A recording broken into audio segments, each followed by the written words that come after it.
All right, here we go on the Orange and Brown Talk podcast. Dan Labbe, Mary Kay Cabot, Scott Patsko, Ellis Williams, and we're all sort of in a panic, if you don't mind, because we're getting our preview section ready on cleveland.com, and part of that is doing a schedule or a record prediction for the Browns, which is never an easy thing to do.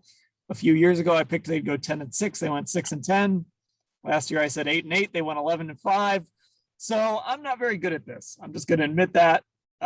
Maybe a few others of us on this pod might admit that, but we're going to try and figure out what we're all going to predict and why. So Ellis, I asked before we went on who was the most confident, who was ready to go first. You volunteered, so you are up. What are you going to predict and why?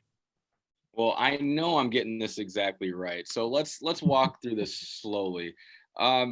Expectations are high in Cleveland for good reason, right? So with that being said, I think they win in week one. They bounce back and beat the Chiefs, which then kicks off a 4-game winning streak, which includes them beating the Minnesota Vikings in week 4 in Minnesota. I don't have them losing their first game until week 5 when they head to Los Angeles against the Chargers. And then they actually lose back-to-back games because I think they'll have issues with Kyler Murray in week 7. But that'll help lay a foundation for this new look defense preparing for Lamar Jackson as they struggle against Kyler Murray right away. Then they'll rip off 3 wins in a row. That's hosting Denver, hosting Pittsburgh, and at Cincinnati.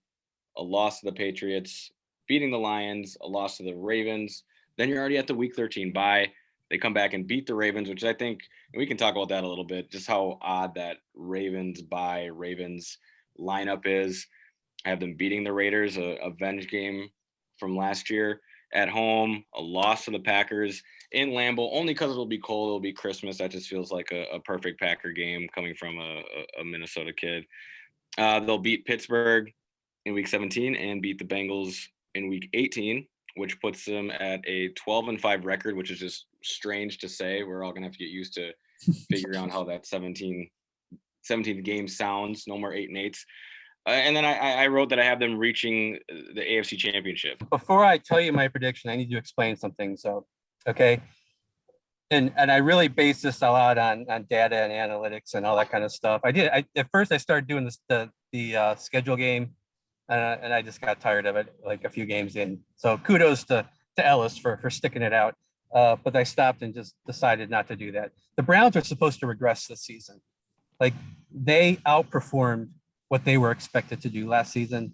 If you're into the Pythagorean expectation, I'm not going to explain the whole thing here, but it's basically predicting your record based on your point differential. There's a formula involved, which is way too much math to get into. But using that, the Browns were closer to an 8-8 team last season. So they were one of the teams that outperformed the most. The Chiefs also outperformed what they were supposed to do, but the difference between 14-2 and what they were supposed to be, they're still a good team. The Browns, though, were more like an 8-8 team. They were the only playoff team with a negative point differential. And before you say, what about the Ravens game and what about the Steelers game, take those two out. And their average margin of victory was less than 7 points. They were 7-2 in games decided by a touchdown. And it's not realistic to think that that kind of success rate is going to continue. Teams that outperform themselves one season tend to fall back to more of a median the next year.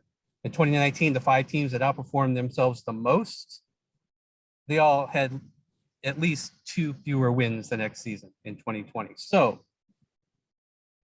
that's one side of the coin. The other side of the coin is all the stuff the Browns have done in this offseason that has obviously improved, at least on paper, what they were on defense. So I came out at 10-7 for this season. It's still a step back, at least as far as a win total goes. I still have them making the playoffs. I didn't specify how far they go in the playoffs, but I think a 10-7 team that makes the playoffs is still a successful season for this team. The PFF did a simulation, had them at about 10.2 wins, which is roughly what I had. They were basically the best team in the North. They had the best Super Bowl odds in the North, which is great if you're a Browns fan. And the only teams ahead of them in the AFC were the Chiefs and the Bills, which I think most people do in predictions this year. That's probably how they're going to slot teams, and maybe the Ravens throw a wrench in there. But I got them at 10-7 because I think there's going to be a regression there as far as winning all those close games, but they're still a good enough team to get double-digit wins and get in the playoffs. All right, Mary Kay, what do you have? Well, I'm more in line with Ellis right now for some of the reasons that I laid out. When I look over and just kind of do a cursory scheduled game, I think they can beat anybody. It just comes down to what happens on any given weekend. There's not a team on there that you think that there's just no way that they can beat that team. They are playing better quarterbacks this year, I think, than they played last year. I mean, regular season to be playing Aaron Rodgers, Patrick Mahomes, as well as, the regular Lamar Jacksons. Joe Burrow will be back, presumably for both games. And so I do think that in some ways it'll be harder, even though from a projected win total standpoint, I've seen sites that have the Browns with the third easiest schedule. You guys seeing that? Yeah, Warren Sharp has them with the third easiest schedule, and he factors in a lot of travel. And the Browns actually did get a lot of really nice travel and rest breaks. They don't really have a lot of challenges in that regard. Right. So even though that seems kind of a reach to me that they have the third easiest schedule when you have to play Lamar twice, I think Ben Roethlisberger has an opportunity to be better this year, right? He was in his first year coming off of elbow surgery. So I think there's a chance he's going to be better this year if the elbow holds up on him. And they've got a running game now. And they didn't rely on the running game last year at all. So they're getting some defensive guys back. I don't think the Steelers are going to be the pushover that everybody thinks they're going to be. I don't think you're just going to walk into Heinz Field and do what you did in that wild card game to the Steelers this year. So I think the schedule is actually pretty robust, even though it might not seem like it. I think I'm going 12-5. And, the Ravens already seem like they're starting to have a few issues with Lamar being out on COVID-19 throughout a large chunk of camp, J.K. Dobbins. I don't know. I just feel like maybe the Browns can win the AFC North. So I think I'm going to pick them to do that, to go 12-5, and then to lose to Kansas City in the AFC Championship game. So I've got the Browns winning the North too. I'm somewhere in the range of 12-5 or 13-4, but I think I'm probably going to end up doing the cliche 12-5. I've got to be honest with you. I think this team is going to win the AFC. I think they're going to win the AFC. I kind of feel like they lose to the Rams in the Super Bowl. But Ellis, you mentioned the screen game, right? And it just sticks with me, that Kansas City game. The Browns had a clear plan in that game. Nick Chubb dropped probably what would have been a 25 or 30-yard play.